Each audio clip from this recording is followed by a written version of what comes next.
আসসালামু আলাইকুম। আপনাদের মাঝে চলে আসলাম মিষ্টি রুজিন আপু কলা বাগান নিয়ে। কলা বাগানে বলে ভিডিও ছাড়লেই বলে ফরিতে যায়। এই যে দেখেন কলা বাগান, আর গাছে গাছে কলা ধরে আছে। আপনাকে একটু দেখাই ঘুরে ঘুরে। এই যে ওই যে দেখছেন কলা থোর লগে আছে, আর আরও কলা আছে। এই যে কলার পাশে দেখেন খেরের খেরের এই যে খের টাল দিয়ে রাখছে।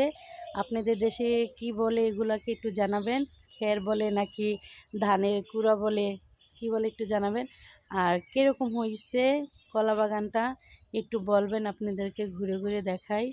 অনেক কতদিন আগে অনেক কলা ছিল, কলা কেটে নিয়ে গেছে, তার জন্য খালি হয়ে গেছে গা। তার পাশে আছে আমার কুড়ের ঘর। ওই যে দেখাচ্ছি আমার ঘরটাও কিন্তু হেন থেকে দেখা যায়। আপনাদেরকে দেখাচ্ছি ওই যে আমার জানলা দেখছেন। ওই যে এটা আমার গরিবের ঘর, আপনাদের মাঝে নিয়ে আসলাম। কীরকম হয়েছে ভিডিওটা বলবেন এই কুড়ের ঘরের আর এই কলা বাগানের ভিডিওটা কীরকম লাগতেছে আপনাদের কাছে। ঘুরে ঘুরে কিন্তু কলা বাগানটা দেখাচ্ছি, দেখছেন। দেখেন কত সুন্দর, অনেক সুন্দর। কিন্তু সবাই ভালো থাকবেন, ধন্যবাদ, আল্লাহ হাফেজ। আর আমার জন্য দোয়া করবেন। Bye bye, tata.